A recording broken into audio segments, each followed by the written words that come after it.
Ethereum, is it finally ready to break out? It has been consolidating now for quite some time. Well, we're gonna check a few different bearish and bullish scenarios and get to the probabilities of those scenarios, if it's bearish or bullish. So this is the main count. Here we are counting this as a wave 1, 2, 3, 4, and now looking for a finishing wave 5. After that, we are basically entering what is called bear market. Uh, we have a few different scenarios for this. If we are ready now for a move up or a move down. So the first one is counting this as a W, X, Y, a finishing triangle. So after a triangle, you expect an explosive move, which fits very well with a final push to the upside. This ABC is counted like this: A, B, and then a finishing wave C. And after this, after the A, B, C, you are looking for upside. This only takes a little bit longer. So otherwise you have a triangle as well.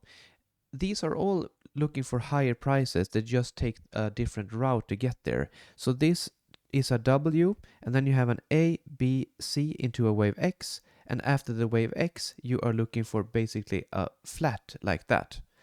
And then you're looking for higher prices. And then you have what is maybe like the most bearish of the bullish options. Here you are counting this as a W, a triangle in wave X, and then a wave Y here.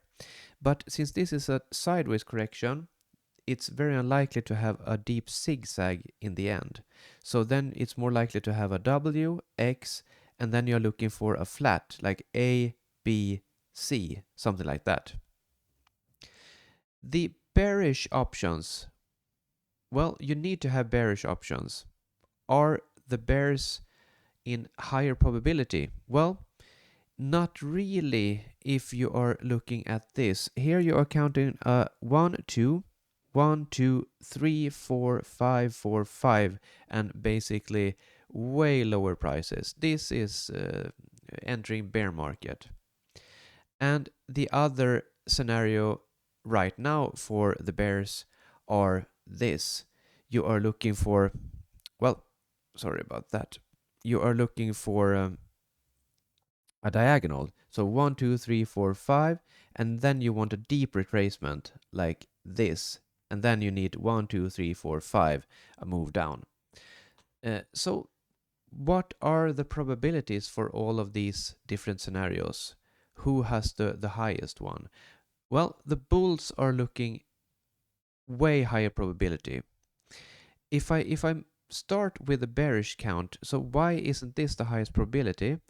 Well, it's because of, if you see the 1, 2, and then you have a 1, 2, the 1, 2 here, the second one, this one is bigger than this one, which is not really what you want to see in a 1, 2, first of all. And then you have the retracement here for this 1, 2, which is very, very, very deep.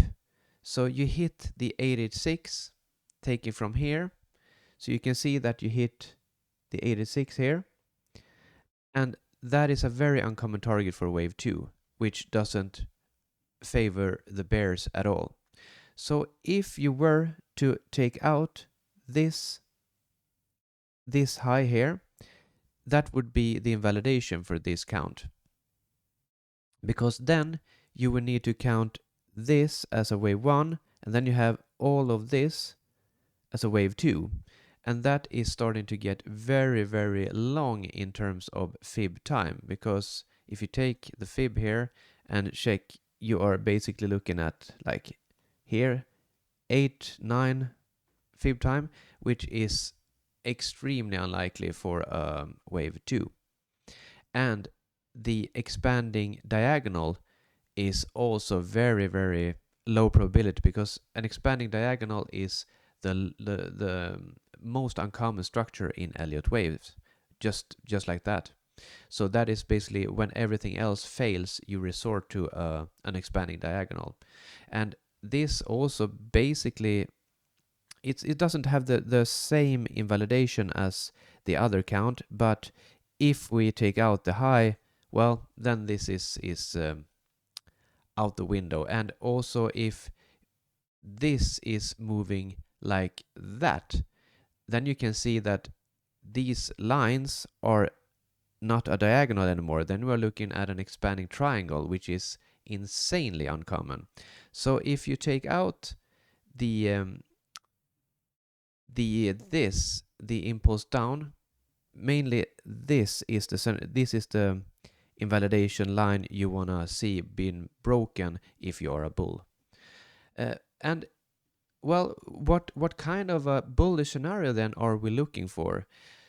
It mainly comes down to this part. If this is a 5-wave impulse up or a 3-wave up, we could expect the triangle here like a flat, a more sideways type of correction.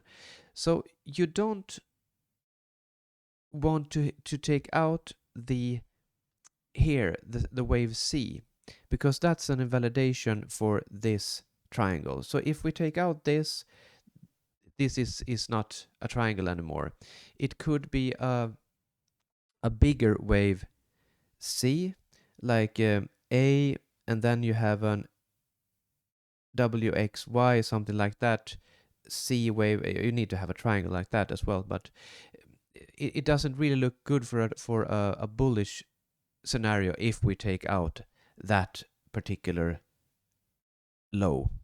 So keep an eye out on that if you are bullish. And besides that, we basically just looking for now a 5-wave move, 1, 2, 3, 4, 5, a 3-wave correction, and that is where I am looking for an entry if I were to take a long position here. So yeah, that was what I had in mind for today. If you liked the video, please leave a comment and feel free to check out my other videos as well. I hope you have a great day.